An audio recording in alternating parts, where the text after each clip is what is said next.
반갑습니다. 먹기 힘든 명작을 맛있게 요리해주는 북렌즈 명작 레스토랑입니다. 우선 저는 몸에 좋은 몸장이고요. 이번에는 비문학 명작으로 찾아뵈려고 합니다. 또 비문학 팀은 저희 북렌즈 에이스들로 새롭게 또 구성을 해봤습니다. 또 안타깝게 남탕이지만 그래도 한 분 한 분 간단히 소개를 부탁드리겠습니다. 우선 동감님부터. 네, 안녕하세요. 겨울감성 동감입니다. 이만한 각오 이런 거 있어요? 처음 하는 거라 많이 걱정도 되고 자신도 없는데 열심히 한번 해보겠습니다. 다음 신구님. 네, 안녕하세요. 신군입니다. 만나서 반갑습니다. 처음이라서 많이 떨릴 것 같은데 또 재밌을 것 같아요. 네, 저희 많이 들어주세요. 첫 책은 그 이름도 어마어마한 종의 기원입니다. 찰스 다윈의 종의 기원인데 저희가 친절하고 맛있게 요리해주는 게 목표니까 너무 어렵지 않게 재밌게 이야기를 나누어 보려고 합니다. 우선 처음 재료 확인, 그리고 두 번째 재료 손질, 그리고 세 번째 실제 요리, 그 마지막 시식편까지 컨셉은 같고요. 우선 동감님의 재료 확인부터 간단히 들어보겠습니다.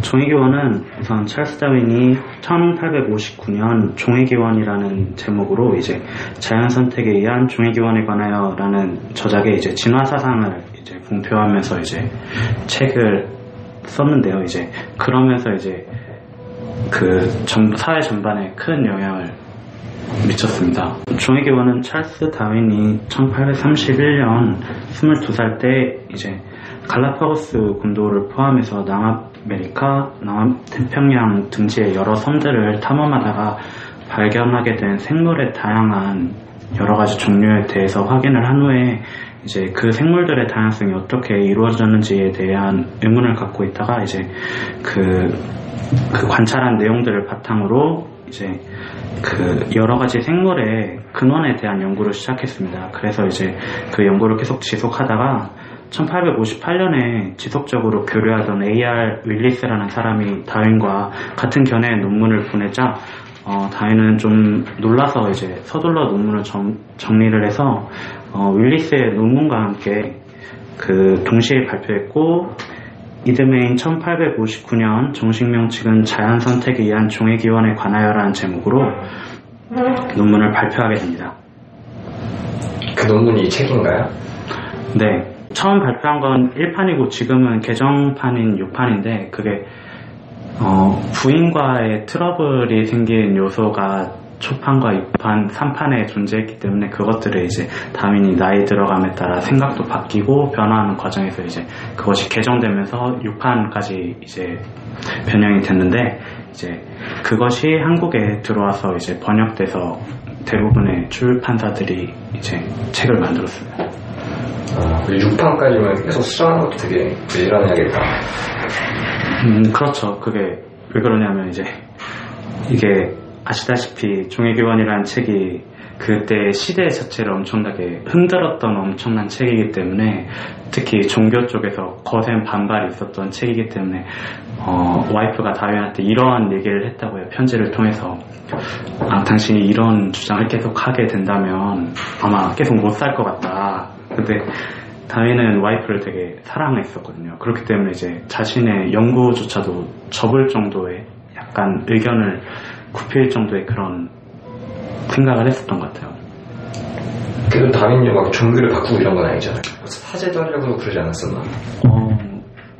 물론 사제를 하려고 하기도 했었는데 결국에 그것조차도 이제 적성에 맞지 않았기 때문에 물론 사제 이전의 의사를 꿈꿨고 그 다음에 이제 사제를 하기로 해서 이제 케임브리지 신학과에 진학을 해서 이제 그쪽 길을 생각을 했었는데 어떤 책을 읽어보니까 다윈에 관한 책을 읽어보니까 그때 다윈의 지도 교수였던 어떤 신학과 교수가 다윈은 신학과는 좀 어울리지 않는 것 같다라는 평가를 했다는 내용도 확인할 수 있습니다. 다윈이 그 진화론자지만 창조론을 부정하지는 않더라고요. 제가 이제 책을 읽어봤을 때 그 다윈의 생각이 진화론에 대해서 뿐만 아니라 그 창조론과 같이 포용하는 그런 영향을 미치지 않았나라는 생각을 해봅니다. 맞아요. 걔는 진짜 신기하게 부정은 딱히 안 하잖아요. 그냥 그리고 계속 동물 얘기하잖아. 동물이랑 식물 얘기 막 계속 하는 게 약간 인간에 대한 반발심 같은 거 약간 누그러뜨리려고 그런 것 같기도 하고. 제가 봤을 때 다윈이 자기 주장이 강한 사람은 아닌 것 같아요. 좀 착한 그런 순종은 아니고, 그냥 뭔가 자기만의 생각이 있긴 하지만 그거를 좀 전면적으로 내세우는 그런 스타일은 아니었던 것 같아요. 그 시대적 상황이 워낙 거세니까 거기에 이제 순응하려고는 하지만 그래도 자기의 생각은 투철한 그런 사람이 아닌가라는 생각을 해봅니다. 연구는 엄청 열심히 했다며요. 덕후처럼 뭐 따개비도 엄청 오래 했다는 얘기도 나오고 이것저것 진득하게 연구했다는 얘기 되게 많이 나오더라고요. 동물학자라고도 할 수 있을 것 같아요. 그 울리스라는 사람이 되게 신기한 것 같아요. 그 사람은 어떻게 같은 걸 했을까요? 같은 얘기를. 그 내용까지는 정확하게 모르겠지만 다윈이 이제 여러 가지를 물어보면서 이제 관계를 형성해 나가다가 이제 윌리스라는 사람이 그쪽 분야에서 되게 이름 있는 사람이 아니라 다른 분야의 사람이었다고 들었어요. 그러다가 이제 피상적인 지식 교류만 하다가 그로 인해 이제 서로의 지식이 쌓이면서 이제 똑같은 방향으로 가게 됐었던 것 같아요. 그 얘기도 들었어요. 이 사람이 편지 되게 많이 쓰고 이것저것 궁금하면 여기저기 편지 보내서 뭐 표본도 달라고 그러고 많이 물어보고 그런 식으로 정보를 많이 얻었다는 얘기도 다른 책에서 본 것 같아요. 그게 처음에 그 A.R. 윌리스라는 사람하고 찰스 다윈이 진화론을 가지고 이제 연구를 진행한 게 아니라 처음에는 이제 생물의 다양성을 가지고 이제 연구를 하다 보니까 이제 다양성의 근원에 대한 연구를 계속 지속적으로 하다 보니까 얘네들이 창조된 것이 아닌 것 같다라는 느낌이 들어서 이제 진화론을 이제 연구를 본격적으로 하기 시작하면서 이제 우연치 않게 여러 가지 뭐 라마르크의 용불용설이라든가 그런 쪽에 다양한 진화 학설이 있었는데 그 중에서 이제 다윈의 얘기에 딱 그 윌리스가 동조를 해서 그쪽으로 함께 공동의 연구가 진행이 되었던 것 같아요. 편지를 통해서. 완전 진화론자가 최초는 아니잖아요. 오히려 사람들이 오히려 호사가들이 얘기를 하기를 다윈이 조금만 방심을 했어도 종회기원의 그 저자로서 역사에 길이 남을 타이틀을 놓칠 뻔하지 않았나라는 그런 얘기도 많이 있더라고요. 한마디로 윌리스가 될 뻔했다. 네. 윌리스의 종회기원이 될 뻔했을 수도 있겠네요. 그렇죠. 그 본 것 중에 진화론자로서의 최초가 아니라 이 사람들이 뭐 생명에 남나 준비한 많은 근거들 그런 것들이 방대해서 그렇지 딱 이 사람이 처음으로 진화론을 딱 창조론을 까고 내세운 거 아니더라고 하더라고요. 진화론은 원래 좀 그런 틀도 있긴 있었다 많진 않은데. 그래서 이제 종회기원에서 이제 기존의 진화론들에 대한 얘기도 잠깐 하는데 이제 다윈의 뛰어난 업적이라고 평가받는 그 생명의 나무에 대한 언급 같은 것들이 이제 다윈의 고유한 진화론자로서의 그 역량을 보여줬다고 평가하는 부분인데 실제로 종회기원에서는 1장부터 6장까지는 이제 자신의 자연선택 이론에 대한 설명과 이제 해설 그리고 한계 같은 것을 언급을 하는데 이제 나머지 장들에서는 이제 그것들의 그 이론들을 뒷받침할 수 있는 근거들을 이제 계속 언급을 하면서 이제 자신의 논문을 마무리를 하죠. 계속 예상되는 난점들을 욕먹고 있던 것들을 막 끄집어내서 다시 자기가 설명하고 덕후의 기질을 자세하게 보여주게 돼요. 그냥 넘어가는 거 없이 네가 이렇게 말했지? 내가 이렇게 대답해줄게. 이렇게 하나하나 코멘트 나는 느낌? 그것도 좀 있었어, 반이. 오히려 이제 다윈이 진화론자로서 그 자신의 위치를 확고하게 했었던 것은 나중에 발표한 사육동식물의 변이라는 책과 인류의 유래와 성선택이라는 책을 통해서 이제 자신의 그 진화론에 대한 입장을 확실히 했다는 평가를 많이 받아요. 맞아, 책 되게 많이 썼다고 들은 것 같아. 아까 얘기하시기를 다윈이 창조론에도 되게 어느 정도 동조하는 입장의 글을 썼다라고 신구님께서 얘기를 해주셨는데 그게 나중에 판스가 올라가면서 약간 입장을 돌린 그런 측면의 것이거든요. 그게 만약에 그 책의 창조론에 대한 얘기가 긍정의 의미로 어느 정도 쓰인 부분이 있었다면 그렇게까지 종교계나 그런 심한 반발이 있지 않았을 텐데, 이게 아내가 아주 독실한 신자였기 때문에 아내가 너무 걱정을 했던 거죠. 너무 극단적인 상황으로 이제 의견을 피력하다 보면 이제 다윈이 뭔가 사회로부터 불이익을 받지 않을까라는 걱정. 그렇기 때문에 이제 다윈도 어느 정도는 나이가 들어감에 따라 나이가 들면 용기를 좀 잃어버린다고 하잖아요. 그래서 이제 그런 측면에서 좀 창조론적 얘기도 수용을 했었던 것 같아요. 생각보다 비그로 얘기는 별로 없네요. 비그로 같은 경우는 이제 그 종의교환을 쓸 수 있었던 유일한 경험이라고 보는 게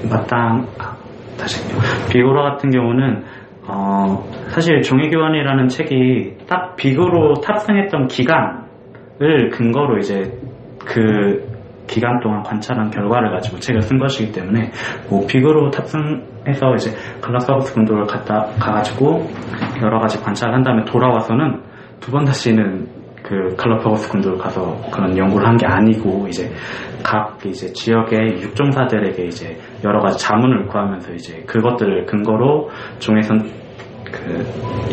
근거로 이제 자연 선택의 이론을 뒷받침하는 근거들을 모은 것이기 때문에.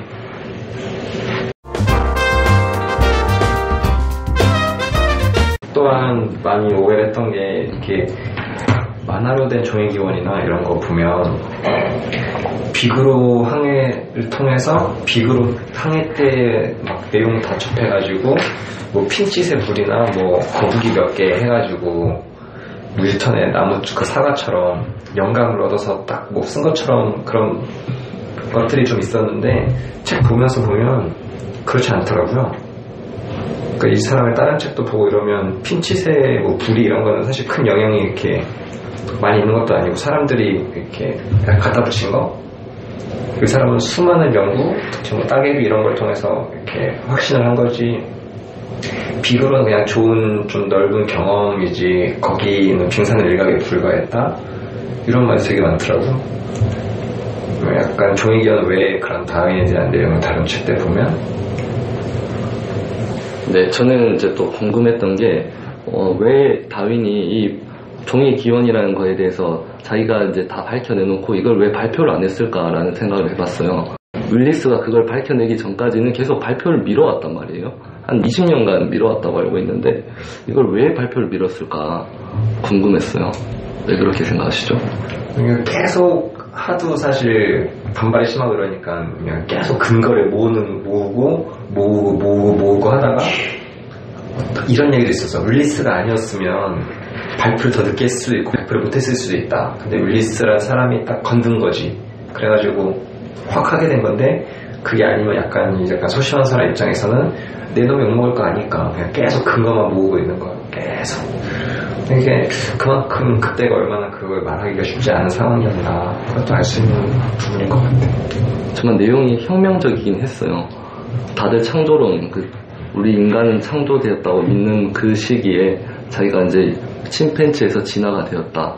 이거는 정말 그 시기의 사람들 입장에서는 정말 미친 사람이다라고 말 들을 수밖에 없을 것 같아요. 지금도 진화론 안 믿는 사람 꽤 있어요. 진화론과 창조론에 대한 논쟁은 정말 끝이 없죠. 정말 어떻게 보면 이제 진화론의 한계에 대해서 지목하는 것이 이제 진짜로 원시종이 존재하는가에 대한 증거가 없는데 그걸 어떻게 증명할 수 있냐, 그게 사실 일어났던 일인지에 대한 언급도 이제 창조론자들이 공격하는 근거 중에 하나거든요. 그래서 실제로 진화론자들이 그거에 대해서 반박을 하지 못하기 때문에 사실 그것만 빼고는 다 이제 이론적인 설명이 가능하지만 가장 핵심적이 되는 원시종에 대한 설명이 불가능하다는 게 진화론의 가장 큰 약점 중에 하나라서 이제 그 대립은 정말로 현 과학계에서도 끊임이 없는 걸로 알고 있어요. 그래도 뭐 타임머신 타고 과거로 가지 않는 이상 눈으로 보는 건 쉽지 않으니까, 그래도 지금은 계속 뭔가 쌓여가가지고 과학적으로 뭔가 더 증거가 많이 생기고, 그래서 과학자들은 거의 당연시하고 있다고 하잖아요. 지금 진화론이 어디까지 진행되는지는 모르겠고, 그건 이제 차차 이기적 유전자, 총균세, 사피엔스 방송을 통해서 그때그때 알아가 보는 걸로 하고, 재료 확인은 여기까지 할게요. 다음은 재료 손질해서 책의 본문의 내용을 좀 얘기해 볼까 합니다. 사실 책 외부에 대한 지식이 많지 않기 때문에 딱 책 내용 이외에는 말을 아끼겠습니다. 그리고 그 이후에 실제 요리 때 토론을 통해서 좀 이야기를 확정해 가 보도록 해요. 우선 종이기원은 장이 엄청 많아요. 장이 총 15장까지 있는데, 제가 본 건 우선 신원문화사 거 2권짜리로 나눠진 것 같거든요.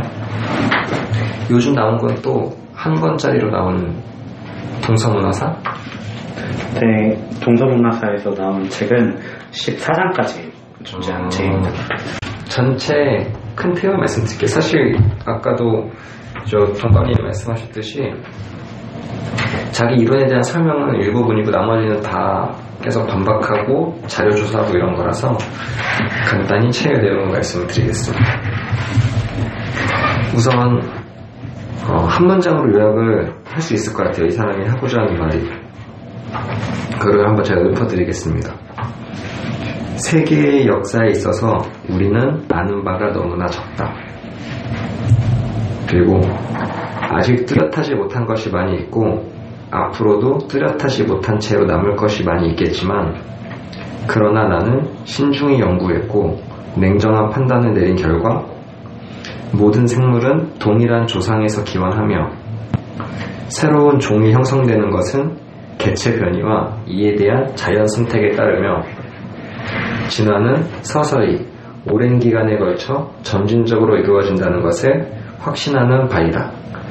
이 사람이 크게 3가지를 내세웠어요. 우선 동일한 조상에서 기원을 하고, 그리고 개체 변이와 자연 선택에 따르고, 진화는 서서히 오랜 기간에 점진적으로 이루어진다. 크게 3개를 내세웠는데 3개 다 공격할 거리들이 많아서 그거들을 반박하고 다시 재반박하는데 많은 부분을 할애한 것 같더라고요. 그래서 이것만 기억해도 나 종이기원 봤다 라고 할 수 있는 것 같아요. 책 페이지에 따르면 되게 실제 본문이 차지하는 부분이 적어서,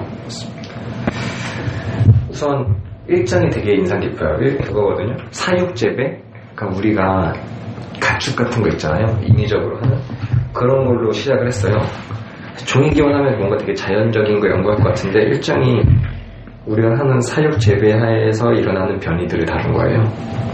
그래서 우리가 집에서 있는 돼지나 이런 가축들을 서로 교배시키기도 하고, 실제로 사육사들이 이런 거 교배해서 새로운 거 만들고 이런 과정들이 있는데, 그런 사육가들의 얘기를 처음으로 시작을 하더라고요. 그래서 왜 이렇게 시작하지 하고 봤더니 나중에 나온 얘기가 약간은 좀 더 거부감을 줄이기 위해서 처음 들어갈 때부터 강한 주장을 하면, 그러니까 사실 우리가 신의 입장에서 동물들 이것저것 교배하고 변화시키고 먹이 바꾸고 진짜 가둬서 우리에서 키우고 이런 데서 변화하는 것들은 이 사람들이 쉽게 이해하니까 그렇게 이야기를 먼저 시작했다고 합니다. 그 다음에 이제 변이, 우리가 자연선택이라고 하는 그런 자연주택, 이런 변이들이 나오고, 또 생존 경쟁, 그리고 자연주택과 최적자 생존. 그러니까 우리가 흔히 아는 자연 속에서 환경에 적응 잘하는 사람, 아니면 자기와 거의 라이벌 같은 사람들 중에서 좀 더 유리한 위치에 있는 사람이 살아남는다. 그런 것들을 쭉 얘기를 합니다. 그래서 생존 경쟁에 대한 거 하나 제가 읊어드리겠습니다. 생존 경쟁에 의해 일어나는 변이는 아무리 미미한 것일지라도, 또 어떠한 원인에서 생겨난 것이라 할지라도 어느 종이건 그 한 개체에 얼마간 이익을 주는 것이라면 그 개체를 보존하도록 작용할 것이고 일반적으로 그것이 자손에게 이어질 것이다. 그 환경에 적응하는데 조금이라도 이익이 되면 그게 계속 이어나고 살아남게 될 것이다. 그런 내용이 포인트죠. 그리고 또 자연도태 해가지고 우리가 생활하다가 쓸모없으면 그걸 안 쓰게 되고 그게 이제 없어진다. 뭐 날지 못하는 새들 많잖아요. 뭐 타조나 닭 이런 것들부터 해서 그런 내용이 나오고, 그 이후에는 이제 꾸준히 자기 학습에 대해서 난점들, 자기도 해결하지 못한 부분들을 말하고, 그리고 거기에 대해서 이제 쉴드를 칩니다. 학술의 난점만 딱 4가지 말씀드리고, 그 뒤에 어떻게 이 사람이 반론을 펼치는지는 같이 이야기 나눠보면서 하면 될 것 같아요. 이 사람도 인지한 난점이에요. 첫째가, 만약 종이 이런 미세한 연체적인 변화에 의해서 생겨난 것이라면 왜 우리 주변에서는 이런 이행을 볼 수 없는가? 그러니까 우리 주변에서는 사실 그런 중간 단계 같은 거 궁금하잖아요. 서서히 변해가는 거라면 우리 눈에도 보일 텐데 왜 보이지 않냐? 그러니까 우리가 봤을 때는 되게 종들이 명확해 보이잖아요. 구별이 되어 있는 것처럼. 강아지는 강아지, 개는 개, 이런 식으로 명확해 보이는데, 그게 중간중간 변하고 있다는 게 이해가 안 된다. 갑자기 변하면은 그냥 어느 순간에 변해버렸네 이러면 되는데, 서서히 변해가면은 우리가 볼 수 있을 텐데 왜 안 보이냐, 그런 거 있고, 둘째가 그 자연도태가 그러니까 이제 자연적으로 뭔가 바뀌는 변이가 눈과 같이 복잡한 것을 어떻게 만들 수 있는가. 그러니까 복잡함의 대명사가 눈이 계속 나오더라고요. 눈의 구조가 되게 미묘하고 신기한데 그게 그냥 자연적인 적응에 의해서 만들어질 수 있는 거냐. 그리고 세 번째가 본능이 자연도태에 의해서 획득되고 이제 이어질 수 있는가. 그러니까 우리가 육체적인 건 그렇다고 치는데 내면에 숨겨진 본능도 그게 되냐. 그리고 네 번째가 종을 이제 교배하면 불임이 되고 또 불임에 자손밖에 낳지 못하는데, 변종을 교배했을 때 그 다산성이 손상되지 않는 것을 어떻게 설명하면 좋은가. 저도 되게 놀란 건데, 변종끼리 뭐 이렇게 교배를 시키면 불임이 된대요. 그래서 근데 그렇게 되는데 어떻게 또 그게 계속 또 자손을 확장하고 하느냐. 그러니까 불임이 된다는 걸 기본 전자의 식물학자나 동물학자는 알고 있는 거지.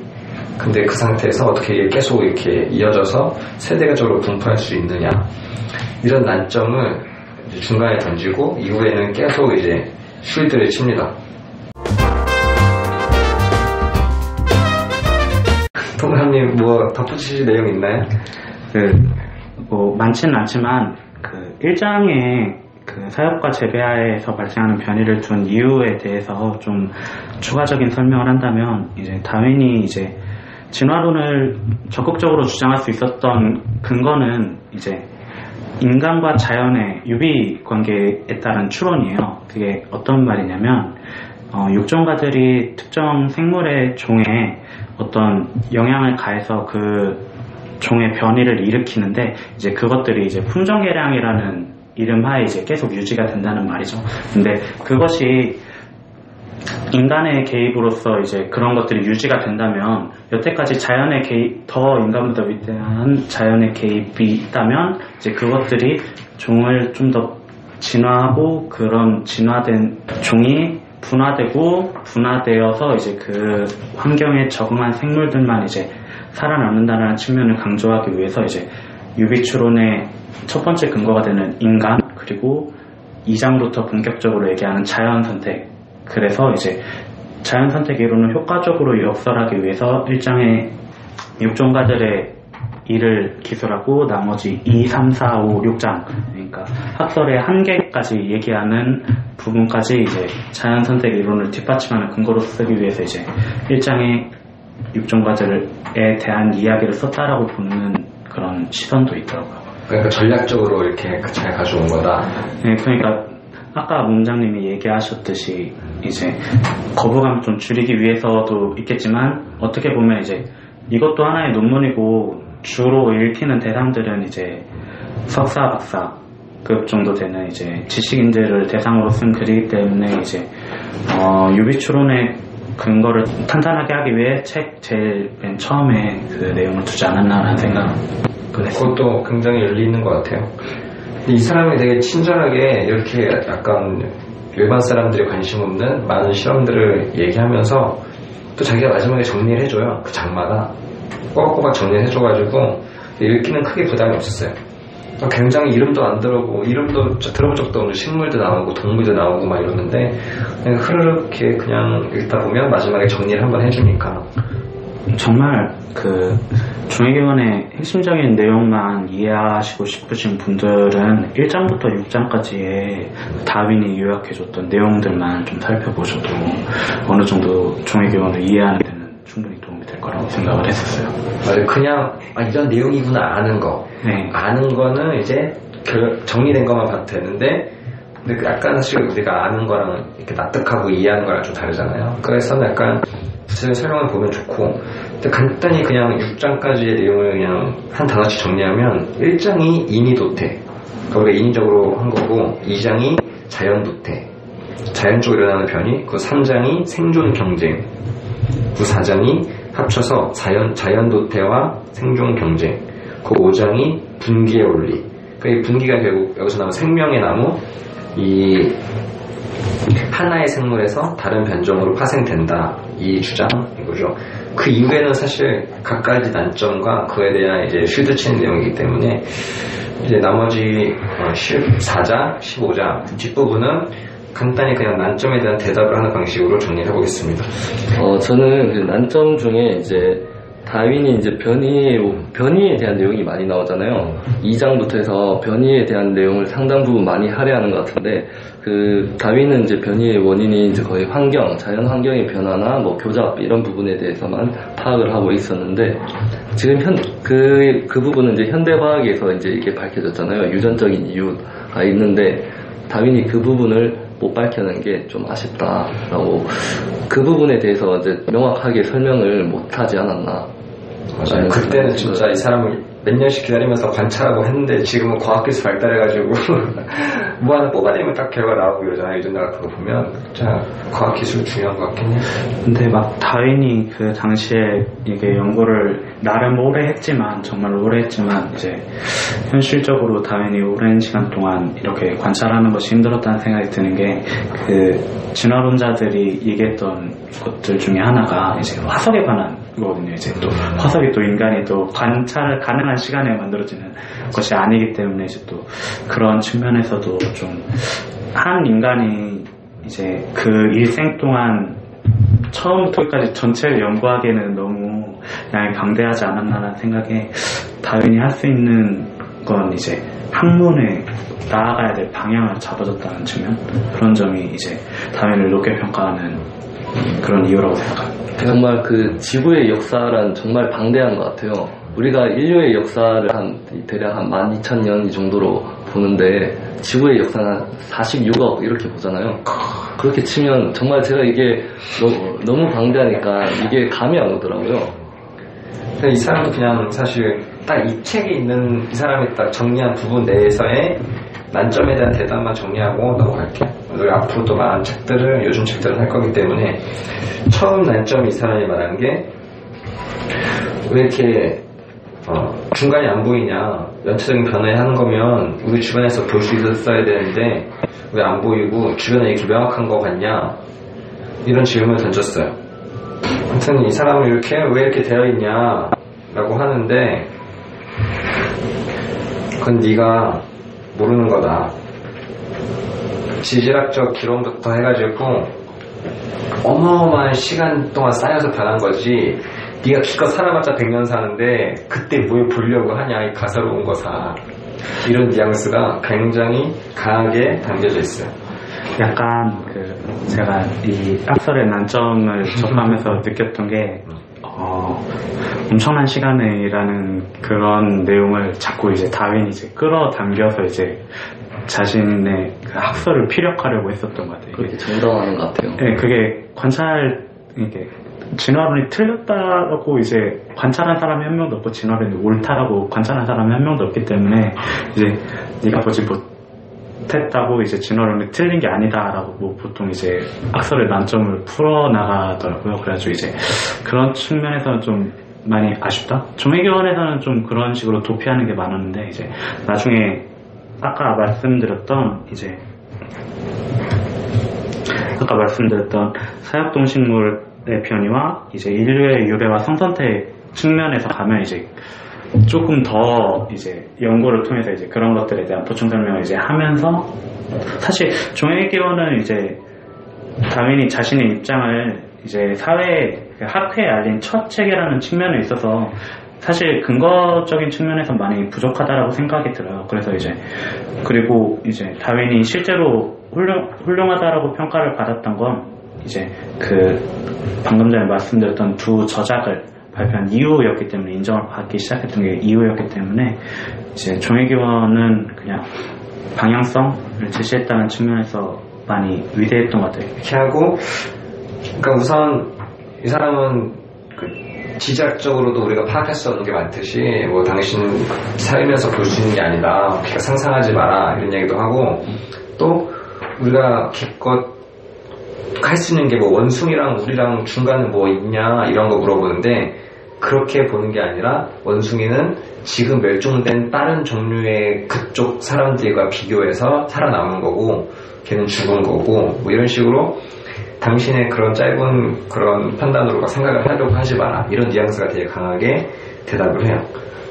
두 번째 난점도 자연도태가 눈과 같이 복잡한 것을 어떻게 만들 수 있냐 이런 얘기 하는데 이것도 거의 비슷한 뉘앙스예요. 세월이 지나면 안 되는 게 없다 약간 이런 느낌. 이런 느낌으로 이제 시간이 지나면 다 뭐 이것저것 겪으면서 되고 또 물어보는 것 중에 하나가 막 그런 생명의 나무 중에서 이렇게 해가지고 하나가 이렇게 나오고 그 사람들이 이렇게 퍼진 거면 그 사람들이 모여 있어야 되잖아요. 그 주변에. 근데 어떻게 이렇게 세계적으로 흩어져 있냐. 그것도 같은 뉘앙스예요. 뭐 쓰나미도 있고 바람도 불고 태풍도 있고 뭐 새가 옮기기도 하고 세월이 약이다. 세월이 지나면 다 퍼지게 되어 있다. 뉘앙스. 저 인간이 파악한 정도는 12,000년 정도밖에 안 되는데 46억 년이나 되는 오랜 시간 동안 무슨 일이 있었는지는 이제 아무도 확실하게 할 수 없기 때문에 저는 그 인간이 어떻게 그렇게 대이동을 했을지 그 호모사피엔스가 이제 처음으로 생겨나기 시작한 게 한 20만 년 전 이 정도라고 하더라고요. 그래서 한 약 10만 년 이상 동안은 그냥 거의 동아프리카 쪽에 별 볼 일 없는 그런 생물이었는데 이게 본격적으로 이제 전 세계로 퍼지면서 그 영향력이 커졌다고 하더라고요.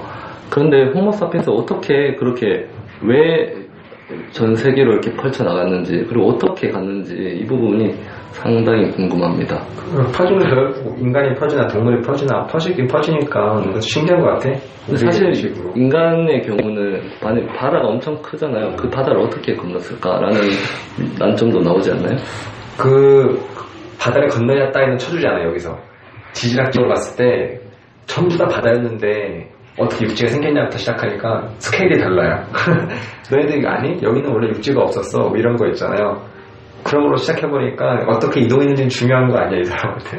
갈라파고스 군도 자체가 화산들이 엄청 많은 그런 섬이기 때문에 이제 그 지형들이 화산으로 인해 생겨난 지형이기 때문에 이제 그 지역 자체들도 원래는 바다였을 거란 말이죠. 근데 거기에서 이제 다양한 종들이 발견되었으니까 이제 다윈의 입장을 좀 더 뒷받침하는 변명거리가 좀 되죠. 그래서 근데 반대하는 사람들의 입장에서 보면 이 이야기를 많이 한다고 하더라고요. 이거 어떻게 그 태평양 지금 시기에도 건너기 힘든 그런 먼 바다 엄청난 대양을 어떻게 그 시기에 건넜냐라는 이야기를 하면서 이제 또 비판을 하죠. 그 진화론을 인정해도 그 부분 비판하는 사람들이 있어요. 뭐 서서히 점진적으로에 대한 거 비판하는 사람도 있고 부분 또 나눠지기도 하더라고요. 하여튼 이 사람은 약간 미약한 미물들이 함부로 판단하지 마라. 이 정도로 이 세 번째까지 정리가 되는 것 같아요. 그리고 또 본능 얘기 나왔잖아요. 본능. 본능이 자연도태에 의해서 획득되고 이렇게 할 수 있어, 이어질 수 있냐. 이 사람이 또 되게 신기한 실험 결과 중에 하나가 공중제비 비둘기 있잖아요. 걔는 가르쳐주지 않아도 어린 비둘기가 공중제비를 막 한대요. 그리고 뭐 그냥 사냥개 같은 것과 이제 그냥 얌전하게 이런 거 있잖아요. 그런 것끼리 교배시켜서 만들어도 갑자기 얘가 토끼 사냥을 한대요. 어린 개가. 그래서 얘는 또 본능도 유전이 된다. 이렇게 나름 밝히고 있어요. 그리고 마지막 한 게 그 종을 교배하면 기림이 되고 어쩌고저쩌고 이러는데 그거는 나름 고백을 해요. 정확한 원인에 관해서는 내가 모른다가 아니라 우리는 알 수 없다. 예, 그런 식으로 우리는 지금 알 수 없는 거다 이 정도로 이제 정리하는 것 같아요. 마지막 논점에 대해서 이제 피해가는 대답이 전 처음에 너무 안타까웠어요. 이게 이런 식으로 도망을 가서 이게 자신의 주장을 피력할 수 있나라는 생각이 많이 들어가지고 되게 종의교훈을 읽고 나서 든 생각은 다윈은 정말로 소심했던 사람인 것 같다라는 생각이 너무 많이 들었거든요. 그러니까 우리가 본 게 6판째니까 사실 1판에 또 어떻게 썼는지 모르겠는데 이것저것 소심하게 계속 고친 거잖아요. 사실 6판까지 막 고치지도 않는데 하나 이거 그대로 인용해서 하나 읊어드릴게요. 이 사람 말투를 딱 알 수 있어. 나의 학설에 의하면 하나의 조상으로부터 퍼졌다는 것이 같은 속에 같은 종에 관해서는 만약 우리가 예전과 마찬가지로 무지함을 인정하고, 그러니까 무지함을 인정하라는 거죠.